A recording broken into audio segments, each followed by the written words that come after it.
El vagabundo de las estrellas, por Jack London, editorial Alianza de Novelas, ADN, año de publicación 2008. Temas: narrativa. El vagabundo de las estrellas es la última novela que escribió Jack London. Es una feroz crítica de la tortura y de la pena de muerte, además de ser una metáfora del placer emancipador de la lectura. Convicto por asesinato en la cárcel de San Quintín, Darrell Stanley es sometido al castigo adicional de verse inmovilizado en una terrible camisa de fuerza. El tormento físico le dará acceso a otro plano de existencia en el cual puede recorrer sus vidas pasadas. La historia se desarrolla en el año 1913 y la novela es tan actual que no podemos sino estremecernos al leer uno de sus últimos párrafos. He oído que Europa está en crisis desde hace 2 años y que hubo despedidos masivos y que ahora les llega el turno a los Estados Unidos. Eso significa que pronto puede haber una crisis económica, tal vez un ataque de pánico financiero y que habrá más parados el próximo invierno. Y además que las colas del pan serán largas. Por todo esto, esta novela, formada por los relatos de las diferentes vidas de su protagonista, es un homenaje a la imaginación y a su enorme poder de evasión.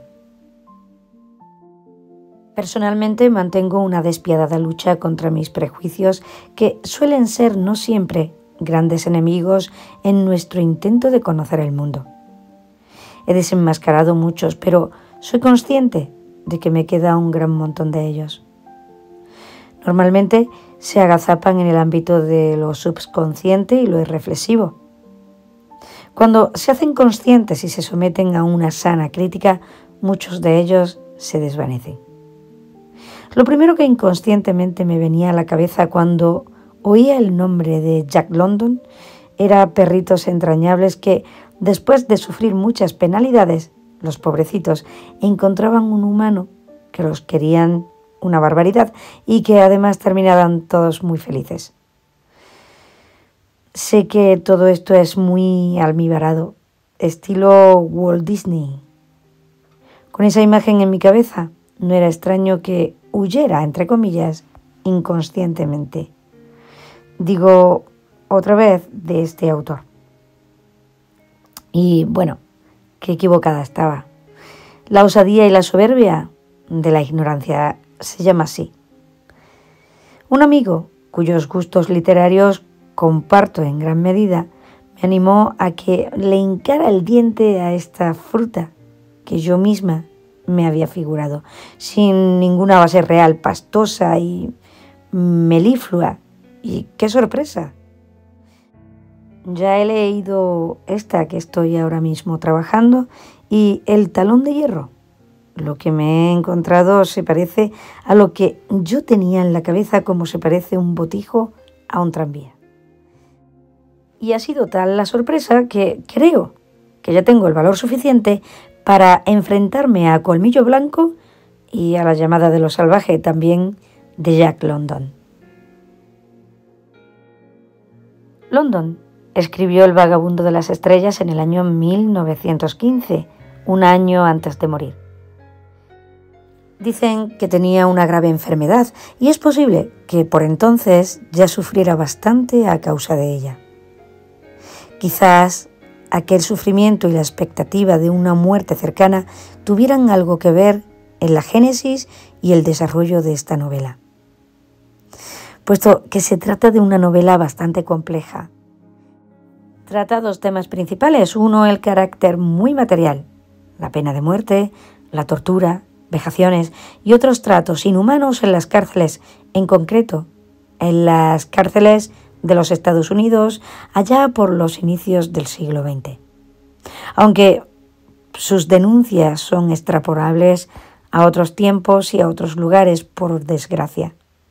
Aquí el protagonista es el cuerpo físico, su resistencia, su capacidad de sufrimiento y la denuncia en un mundo lleno de injusticias, inhumano y cruel. El otro asunto nos lleva mucho más allá, a la trascendencia, la vida y la muerte, la esencia del yo, el alma, la conciencia, la inmortalidad, la transmigración de las almas, la metempsicosis, la reencarnación. Términos que, aunque no sean exactamente sinónimos, los voy a tener por tales, porque no me voy a meter a afilar los matices, ni sabría tampoco.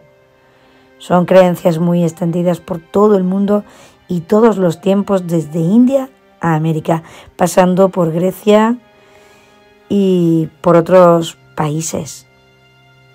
Budistas, hinduistas, filósofos griegos, algunas corrientes cristianas y judías, cátaros y muchas espiritualidades modernas que básicamente beben de aquellas fuentes.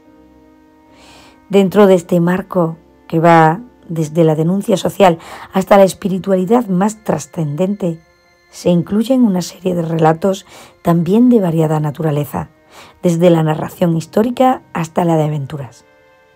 En general, me ha gustado bastante, a excepción de 2 detalles que no me han llamado nada la atención y que más adelante comentaré. El relato principal se sitúa en la primera década del siglo XX, en una de las cárceles más famosas de Estados Unidos, San Quintín. Otras historias se desarrollan en Francia del antiguo régimen, en el lejano norte y en Palestina, en los albores de nuestra era. En la Corea feudal, en un islote en los mares del sur, en el siglo XVII, en las montañas de Utah, en 1857, además de referencias más o menos breves a otros lugares y a otras épocas, como el Egipto del siglo IV o el tiempo de la transición del Paleolítico al Neolítico. Más variedad, como podéis ver, es imposible. Personajes principales. En la cárcel encontramos a Darrell Standing, protagonista principal convicto de homicidio, condenado a cadena perpetua primero y a muerte más tarde. Nos cuenta sus experiencias en primera persona mientras espera el momento de su ejecución en el corredor de la muerte en la cárcel de Folsom. Ed Morrell, un preso compañero de fatigas de Standing. Jake Oppenheimer, otro condenado y, como los anteriores, inquilino habitual de las celdas de castigo. Asserton, alcaide de San Quintín, despiadado y sádico, que parece que sin estas cualidades no los contrataban para este puesto, como hemos visto en tantísimas películas. Dr. Jackson, el médico de la cárcel, otro psicópata sádico. Era un auténtico desalmado. Disfrutaba con aquello y sentía una curiosidad enfermiza por comprobar cuánto más podía soportar antes de desmoronarme. Otras vidas de Darrell Standing. Conde Guillaume de Saint-Mere, aristócrata vividor y pendenciero, espadachín francés. Jess Fancher, niño de 10 años, hijo del jefe de una caravana que viajaba hacia el oeste, hacia la tierra prometida de California, a mediados del siglo XIX. Adam Strange, marino inglés del siglo XVI y XVII, vive aventuras en los mares del sur y en Corea. Daniel Foss, náufrago en un islote mezquino en los mares del sur. El nombre del personaje quizás sea un pequeño homenaje a Daniel Defoe y a su famoso náufrago Robinson Crusoe. La isla de este Robinson era un paraíso terrenal que, comparada con la que le tocó al personaje de esta novela, un peñasco sin vegetación ni agua en la que, a pesar de ello, logró sobrevivir muchos años. Crusoe estuvo 20, aunque en unas condiciones bastante mejores. Parte de ellos, incluso con compañía. Para Foss, Crusoe sería un tipo con suerte. Ragnar Lodbrok, de ascendencia vikinga, Llegó a convertirse en legionario romano alrededor del año 30 de nuestra era. Estaba destinado en Palestina. Anónimo. Eremita egipcio del siglo IV en los convulsos tiempos del arrianismo.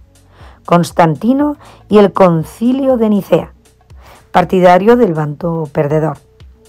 El apacible profesor Darrell Standing fue condenado a cadena perpetua por un homicidio que había cometido en un arrebato de pasión. En la cárcel se vio sometido en una conspiración de fuga. A partir de ese momento, víctima de acusaciones falsas y malos entendidos por parte de la autoridad penitenciaria, fue recluido en una celda de castigo. En celdas próximas, en aquellas mazmorras, se encontraban otros 2 presos, Ed y Jake. A pesar de estar aislados, encontraron una forma de comunicarse dando golpes en las paredes con un sistema parecido al Morse. Las penas básicas de aquella reclusión eran la incomunicación y la frugalidad en la comida y bebida, aparte de la humedad y el frío. Al estilo del conde de Montecristo, allí estuvo 5 años. Al cabo de ellos, casi por un milagro, Standing pudo escapar de aquella celda, aunque no de la prisión. No llegó muy lejos, pues estaba demacrado después de tanto tiempo en aquel régimen tan riguroso. No obstante, todavía le quedaron fuerzas para hacer sangrar la nariz de un funcionario cuando lo detuvieran. Aquel incidente, sin importancia, pues Standing era poco más que un cadáver andante incapaz de perjudicar a una mosca, supuso la automática condena a muerte del reo Duralex Sedlex. Pero entre su reclusión en la celda de castigo y su traslado al corredor de la muerte pasaron muchas cosas. En aquel calabozo sórdido, pequeño y oscuro se abrió una puerta a la transparencia y a la trascendencia, a lo infinito del espacio y del tiempo. Una puerta que se escondía detrás de los sufrimientos más atroces. Para que se abriera, era necesario que nuestro protagonista sufriera más y más, que llegara hasta el mismo umbral de la desesperación y la muerte. Con la fanática idea de extraer el recluso una información que no poseía. El alcaide de la cárcel lo sometía a torturas constantes. El sistema era sencillo y de poco trabajo para el torturador: la camisa de fuerza. El título original de la novela era precisamente The Jacket. Consistía en liar en una lona al penitente de tal manera que no pudiera moverse, de los dedos de los pies a la cabeza, con una presión que hasta respirar se le haría difícil. En aquel estado, como si de un chorizo o una morcilla se tratara, pasaba días y días sin comer ni beber nada. Era la tortura estrella de la cárcel. En algún momento, los presos de San Quintín se quejaron a las autoridades del régimen de terror que se vivía en la cárcel a causa de la crueldad y el sadismo del director. Una comisión del Senado, debidamente guiada por los responsables de la prisión, no vio absolutamente nada. La conclusión fue que San Quintín era una cárcel modelo, limpia, ordenada y respetuosa con los derechos humanos. En aquella situación de crisálida amorcillada, después de no pocos padecimientos y ganas de morir, Standing llegó a entrar en un estado alterado de conciencia. Standing, a un paso de la desesperación y la locura por la claustrofobia y el dolor, logró escapar de allí sin moverse, y cuando los torturadores iban a verle, aún le quedaban arrestos para burlarse de ellos en su propia cara. Al alcaide, ante aquella actitud tan tremendamente desconcertante, no le quedaba más que apretar y apretar la camisa. Pero a Standing ya no le importaba, sabía cómo escapar. Aproximándose a la muerte, el preso lograba entrar en un trance que le permitía revivir otras vidas. No eran viajes astrales, como he leído en algún sitio, aún sí que hay un caso que pudiera tratarse de este fenómeno. La palabra más apropiada es revivir. Standing se encontraba viviendo en otro cuerpo, en otro tiempo, en otro espacio, pero se reconocía a sí mismo, no perdía su conciencia individual. Él mismo era aquellas otras personas cuyas vidas viviría. Durante aquella noche de tanta consecuencia, en la que Buda alcanzó la iluminación, se dice que pasó por varias fases distintas de despertar. En la primera, con la mente sosegada y purificada, sin mácula, libre de contaminaciones, suavizada, maleable, fija e inamovible. Dedicó su atención al recuerdo de sus vidas anteriores. He aquí lo que nos dice de esa experiencia. Recordé muchas experiencias y existencias anteriores. Había pasado por 1, 2 nacimientos, 3, 4, 5, 50, 100, 100.000 en distintos periodos del mundo. De esta manera recordé innumerables existencias previas, con todas sus circunstancias y sus rasgos característicos exactos. El libro tibetano de la vida y de la muerte. Sogyal Rinpoche. Círculo de Lectores, Barcelona. Desde luego que las circunstancias en las que Buda alcanzó la iluminación, allí sentadito a la sombra de la higuera, fueron muy distintas a las que se tuvo que enfrentar nuestro protagonista. 2 pruebas materiales logró reunir el viajero en tiempo que demostraban que aquellas experiencias no eran meras alucinaciones. En una de las vidas de las que tuvo experiencia 4 siglos atrás, hubo un objeto, un remo de barca tallado, que recordó haber enviado a un museo. Desde su celda de aislamiento logró hacer llegar una carta al director del Museo de Filadelfia por ver si estaba allí. Y la existencia de este objeto fue confirmada. Standing no había estado nunca en aquel museo, ni sabía nada de aquel remo. La otra prueba, que tiene que ver más con el viaje astral que con la reencarnación. Jake Oppenheimer, compañero de fatigas en las mazmorras, no se creía en nada de todo aquello que, con tremenda paciencia, les iba contando Standing a sus compañeros de reclusión con su código carcelario. Standing no conocía personalmente a Jake. En una ocasión, Standing se vio a sí mismo saliendo de su cuerpo embutido en la camisa de fuerza y yendo hasta la celda de Jake. Más tarde, Standing le dijo que lo que había visto lo describió con precisión, dando detalles que no podía conocer si no lo hubiera visto personalmente. Aún con estas, Jake se mantuvo en su escepticismo hasta el final. Otras vidas. La vida dista mucho de ser la simple transformación química de la materia en el sentido más elevado del término. La vida persiste. La vida es el hilo de fuego que persiste en todas las formas de materia. Yo lo sé. Yo soy vida. He vivido 10.000 generaciones distintas. He vivido millones de años. He habitado en muchos cuerpos y yo, su dueño, he persistido. Yo soy la vida, la inextinguible chispa que siempre deslumbra y asombra al tiempo en sí mismo, siempre llevando a cabo mi voluntad y dando rienda suelta a mi pasión por las colecciones de agregados de la materia, a los que llamamos cuerpos, en los que he habitado de manera transitoria. Para él, un cuerpo no es más que un agregado de materia al que da vida el espíritu que lo habita. Es una típica doctrina dualista del ser humano. Si somos una conciencia eterna, un alma inextinguible, que pasamos por infinidad de encarnaciones y vidas, es algo de lo que, por ahora, no podemos tener certeza. Lo tendremos que mantener en el ámbito de las creencias, a pesar de que algunas confesiones budistas afirman que tienen pruebas irrefutables.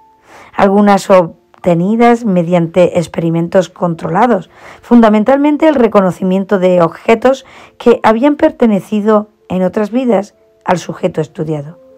Es una de las pruebas que hacen en la tradición tibetana para identificar las nuevas reencarnaciones del Dalai Lama. Otras confesiones budistas plantean soluciones más complejas que no son fáciles de entender, al menos para mí, entre otras cosas porque no le he dedicado mucho estudio. Lo que pasa de un cuerpo a otro, planta, animal o humano, no sería lo que entendemos por un yo, una conciencia individual, sino una especie de energía continua que adquiere distintas formas.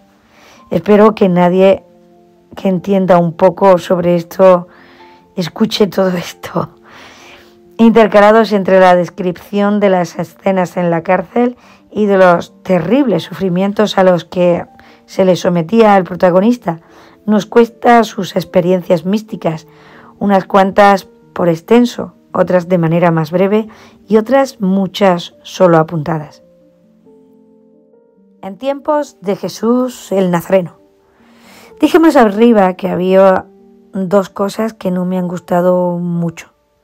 Una es la historia de Ragnar Lodbrok, un vikingo o nórdico en general, que había vivido toda su vida desde su mismo nacimiento entre violencia y guerras y que había llegado, después de muchas aventuras, a tener un importante cargo en las legiones romanas. En el año 30 de nuestra era, más o menos, se encontraba destinado en Jerusalén, la capital judía, y allí será testigo en primera persona del enjuiciamiento y condena de un tal Galileo rebelde llamado Jesús.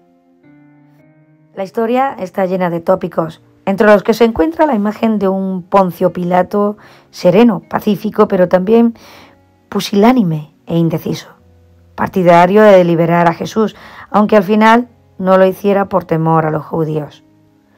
Nada más lejos de la realidad, o lo que dicen los historiadores que pudo haber sido la realidad. Ya traté el tema en otra entrada de otro canal de YouTube. También sale por ahí la mujer de Pilato, que la tradición posterior llamó Prócula, muy partidaria del predicador Galileo, una judía de Alcurnia, Miriam, de la que Lodbrok andaba enamorado, y que creía que Jesús era Dios, una auténtica blasfemia que jamás saldría de la boca de una judía. El Jesús del que hablan los personajes, el propio Jesús, no sale a la escena. Es el típico personaje casi etéreo, apolítico y pacifista, del estilo del Evangelio según San Mateo de Pasolini, partidario de que se paguen impuestos a Roma y enfrenado con las autoridades judías, las auténticas responsables de su muerte. Un error que habrá que atribuir al autor más que a los personajes es que se presenta a Jesús como un gran conocedor del Talmud, obra que no había sido escrita todavía por entonces. Quizá quiso decir Torá o Tanaj, un detalle sin importancia. El náufrago. La historia de Daniel Foss recuerda no solo a Defoe, también mucho al retrato de Arthur Gordon Pym de Poe, que fue mi primera reseña en otro canal de YouTube que también había anteriormente. Un naufragio, la desesperada situación en una balsa de un grupo de marineros, sin agua ni comida, angustia y desesperación, rivalidad y peleas, los instintos de supervivencia funcionando al máximo en una situación límite. Al final solo queda uno que llega a una isla que no es más que una roca en medio del mar.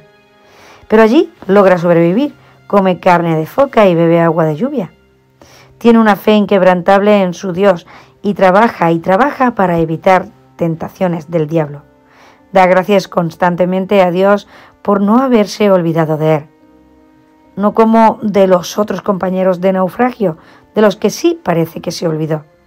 La historia es la de la lucha por la supervivencia en situaciones límite, la de la capacidad del ser humano para arrostrar las condiciones más difíciles, la de la vida por mantenerse viva. En Corea, también esta experiencia comienza con otro naufragio en el Pacífico. Strang, el protagonista, logra salvarse en una isla poblada por amables salvajes entre los que es muy bien acogido. Aquí pasa unos buenos y agradables años, a cabo de los cuales se marcha aprovechando la visita de un barco holandés. El barco se dirige hacia el oeste, hacia Japón. En el Mar Amarillo, el protagonista vuelve a naufragar. Negra suerte la suya.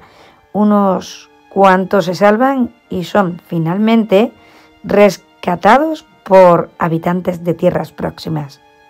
Chosen, la tierra de la mañana tranquila, Corea. Aquí se va a encontrar con una sociedad totalmente distinta a la de antes. Es una sociedad desarrollada y organizada, estratificada en clases sociales muy desiguales, un estado feudal como Dios manda. Su ingenio y astucia lo harán introducirse en la corte, acceder a cargos importantes y casarse con la princesa. No va a ser todo tan bonito, una confabulación palaciega en la que se mueven ambición, celos y rivalidad van a convertir a nuestro personaje en un paria. Él y su esposa, la princesa Lady Yom, serán condenados a la más extrema pobreza y obligados a mendigar por todo el territorio de Corea, sin que se les permita salir para buscar nuevas oportunidades. 40 años viviendo en las peores condiciones, pasando hambre y frío y sufriendo el desprecio de todos, sin posibilidad de escapar. Una experiencia nada envidiable. Dicen que la venganza sabe mejor fría, y bien fría debía de estar cuando, después de toda una vida, Strang logró satisfacerla. Le supo a gloria. La caravana del oeste. Sin hacer de menos a las demás, la historia más interesante para mí ha sido la de los expedicionarios al oeste, de una de esas caravanas de las que tantas veces hemos visto en películas. Personalmente he aprendido mucho con ella. Reconozco que antes de esta lectura ni siquiera habría sido capaz de situar a Utah en el mapa de Estados Unidos. A lo más que llegaba era a entrever algún tipo de relación entre este estado y los mormones, pero nada más. El relato recrea un episodio totalmente histórico y tiene mucha miga. De la maravillosa Wikipedia y algunas otras fuentes de Internet he logrado extraer algunos datos interesantes y me he podido hacer una idea general de aquella historia. Para empezar, hay que poner en el buscador Masacre de Mountain Meadows y desde los sitios a los que nos lleve iremos descubriendo cosas interesantísimas sobre el origen de la Iglesia de Jesucristo, de los santos de los últimos días, de la persecución que sufrieron, de su intento por hacerse con un territorio donde organizar una teocracia independiente, del interés del gobierno de los Estados Unidos en que esto no se lograra. Tiras y aflojas, guerras, asaltos, desencuentros y la fuerza como último argumento. Reconozco que las fuentes de Wikipedia y la página oficial de la Iglesia de Jesucristo de los Santos de los últimos días no son las más adecuadas, sobre todo para dilucidar las responsabilidades del crimen, que es un asunto delicado, pero por el momento no tengo acceso a libros de historia crítica sobre el asunto. Realmente ni sabría por dónde empezar. Para leer a London es suficiente con los datos y el esquema general que aparecen en ellas.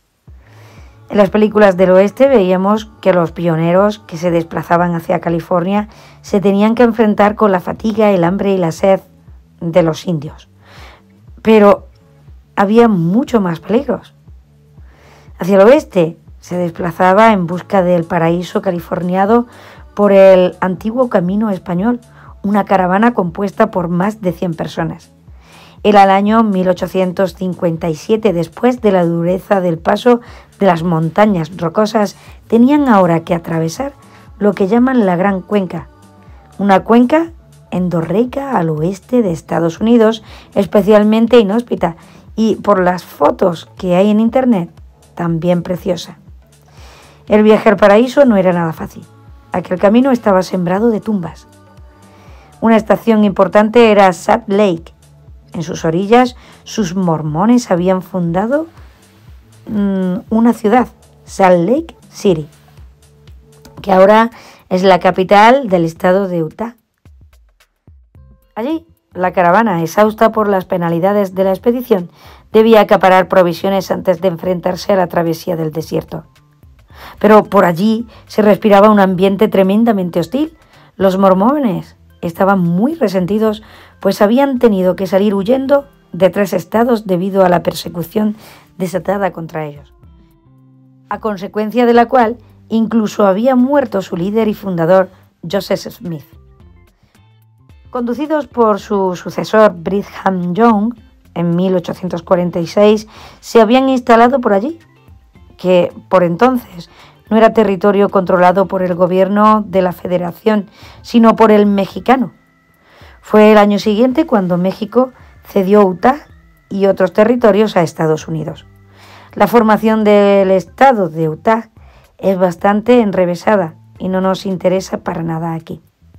Solo saber que en 1857 Young, el líder de la Iglesia de Jesucristo y de los santos de los últimos días, era el gobernador de aquel territorio que pretendía regir como una teocracia, y el gobierno de Estados Unidos, por su parte, quería imponer plenamente su soberanía sobre él. Había ambiente de guerra. Jesse Fancher es el hijo de 10 años del jefe de la caravana que en el verano de 1857 cruzó por allí. Su alma o espíritu o continuo mental llegarían, con el paso de los años, a habitar el cuerpo del profesor Standing. Según el relato de London, a la caravana se le negaron las provisiones que pedían y a causa de la hostilidad con la que eran recibidos, los expedicionarios intentaron atravesar la comarca, evitando provocaciones a pesar de que la necesidad los acuciaba. En algún sitio he leído que algunos miembros de la caravana pudieron haber provocado la ya crispada sensibilidad de los mormones. Pero no es este el relato de la novela que, claro está, no tiene por qué ser el verdadero. En su huida, los emigrantes fueron perseguidos y acosados, no solo por los mormones, también por los indios Paiute. Habían recorrido ya unos 500 kilómetros desde Salt Lake, cuando la caravana fue asediada. Los expedicionarios sufrieron el tormento del hambre y, sobre todo, de la sed. Angustiosas experiencias minuciosamente relatadas por London. No pudieron hacer otra cosa que rendirse. Una vez rendidos, fueron masacrados. Aquel funesto día también fue un 11 de septiembre. Como máximo responsable de aquello fue acusado John D. Lee, un importante miembro de la Iglesia mormona. Fue el único que pagó por el crimen, aunque él se excusó diciendo que las órdenes le venían de más arriba. Los mormones, por lo que he visto por ahí, no niegan su responsabilidad en aquel triste episodio que reconocen como uno de los más deplorables de su historia. También mujer. La esencia de mi ser es indestructible. He sido mujer y he dado a luz a mis hijos.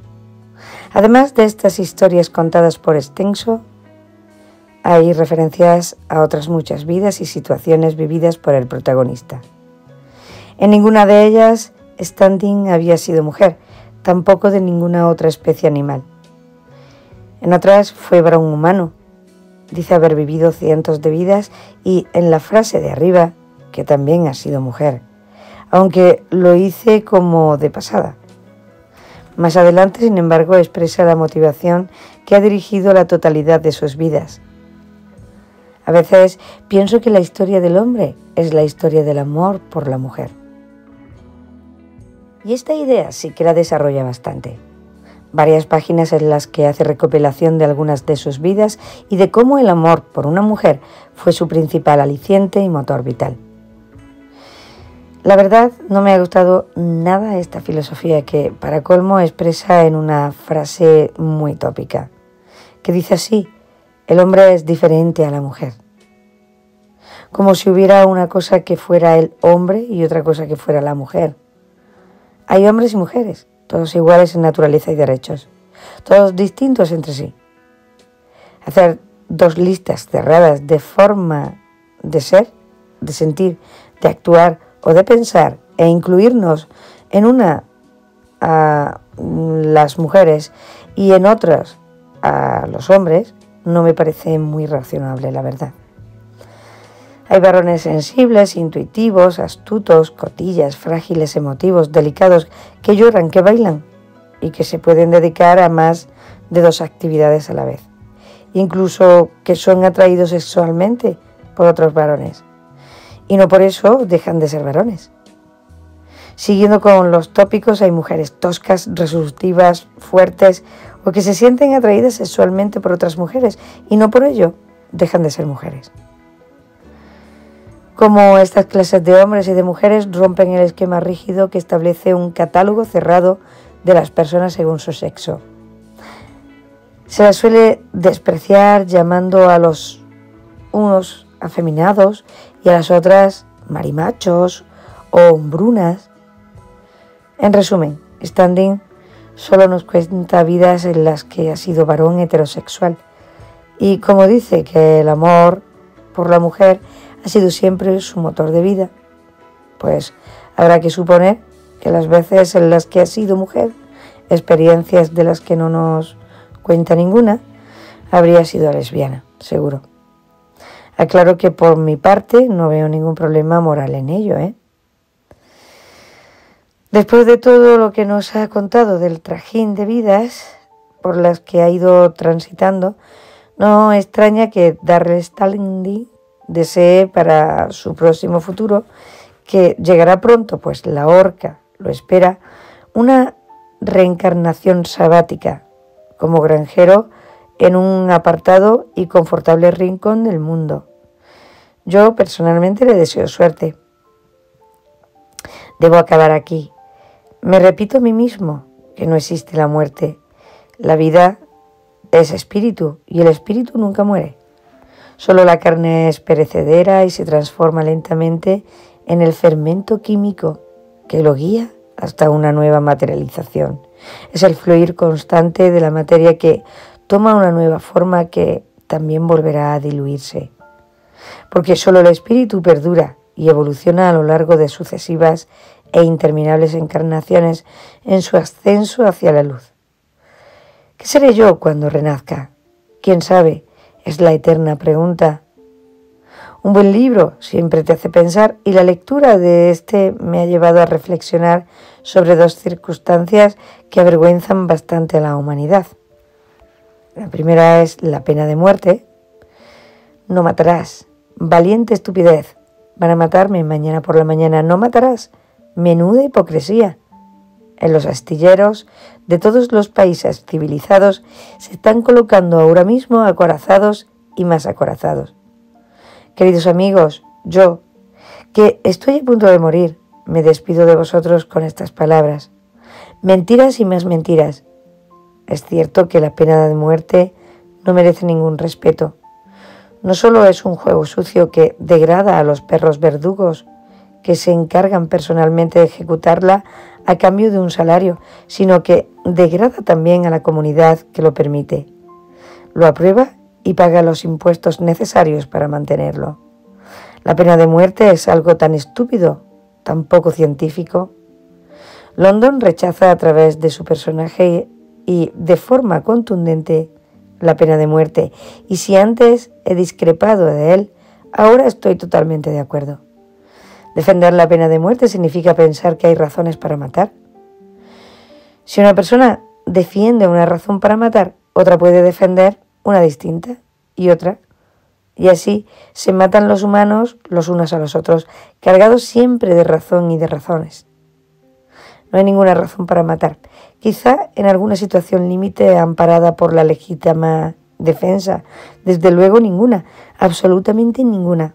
Para que un Estado mate, y menos aún como se hacía y quizás se siga haciendo en regímenes como Irán o Arabia Saudí, públicamente provocando la excitación y el morbo de muchas personas a las que les agrada ese espectáculo. Hay muchos intentos de abolir esta inhumana pena del mundo. La abolición se extiende poco a poco, pero por desgracia aún queda mucho. Se pueden leer en internet informes de ello. Para mí son bastante deprimentes, pero quizás se pueda hacer una interpretación más esperanzadora de los datos según el nivel de pesimismo antropológico de cada intérprete. La tortura. La tortura es la cosa más vil y miserable que puede hacer un ser humano a otro, peor que el homicidio. La práctica de la tortura degrada a la humanidad de una persona hasta convertirla en bestia. Más allá porque no sé de ninguna bestia que la practique. En la comunidad internacional hay más consenso sobre la necesidad de abolir esta siniestra actividad que sobre la pena de muerte. Aún así, se ha seguido practicando por todo el mundo, incluyendo democracias tan saludables como la española. Utilizo el pretérito perfecto compuesto para dejar cierta indefinición sobre el presente, pues claro, estas cosas no se saben ni se dicen. Solo de vez en cuando y por fallos en el control de la información nos enteramos de algún triste episodio. Fue famoso el que era conocido como Billy el Niño, Antonio González Pacheco, despiadado comisario de policía en tiempos de Franco y que ya en tiempos de la transición y la democracia, en vez de ser procesado por su brutalidad, se le concedieron hasta 4 medallas al mérito policial, alguna de ellas pensionada incluso.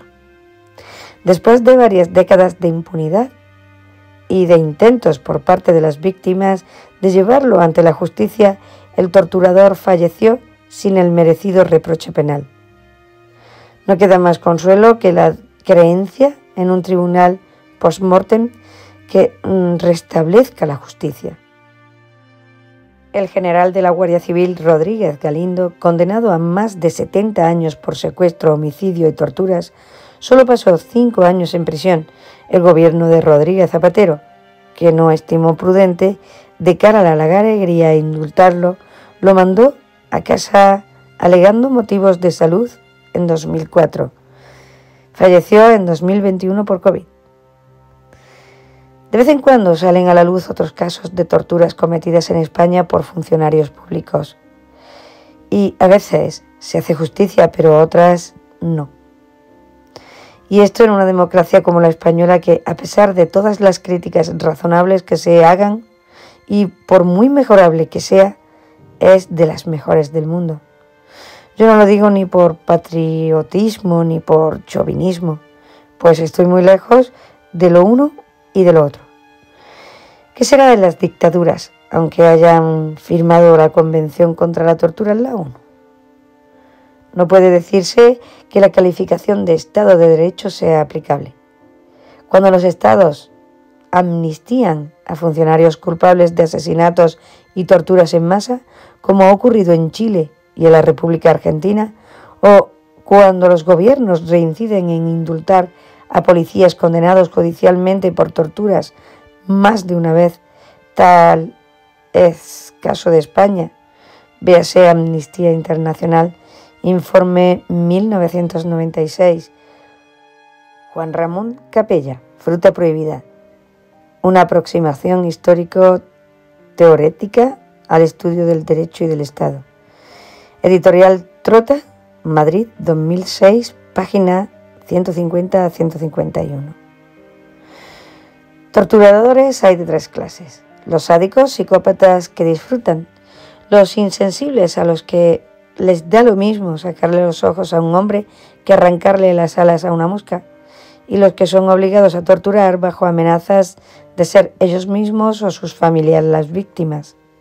Esto último puede ser en sí mismo también una tortura para el propio ejecutor. Y luego están los que la ven con buenos ojos. No la vería tan bien si fueran ellos las víctimas, de eso estoy segura. Además están los más hipócritas de todos, los que condenan las torturas cuando las cometen desde determinada ideología y las defienden o al menos callan cuando se perpetran, entre otras. Aquí en España hay bastante de esto, por desgracia. Lo más inquietante de todo es que los torturadores, o mejor, los potenciales torturadores, están por todas partes, a cientos, a miles. Nunca un tirano que ha tenido necesidad de ellos se ha visto obligado a cerrar un régimen por no encontrar ninguno. La tortura ha sido condenada y prohibida tanto en normas nacionales como en tratados internacionales. La Constitución española de 1978 es contundente en este tema. Artículo 15. Todos tienen derecho a la vida y a la integridad física y moral, sin que en ningún caso puedan ser sometidos a tortura ni a penas o tratos inhumanos o degradantes. La 8ª enmienda de la Constitución de los Estados Unidos me parece bastante lamentable, pues mezcla en la misma frase las fianzas, las multas y las torturas. Creo que esta última merecía una mención aparte por ser una naturaleza completamente distinta. No exigirán fianzas excesivas, ni se impondrán multas excesivas, ni se infligirán penas crueles o desusadas. Esta norma está vigente en el país americano desde el siglo XVIII. Jack London denuncia en esta novela su incumplimiento sistemático, aunque no sea algo solo de entonces. En general, los informes de Amnistía Internacional sobre la tortura en el mundo son descorazonadores. He vivido muchas vidas a través de los siglos. El hombre, como individuo, no ha hecho ningún progreso moral en los últimos 10.000 años.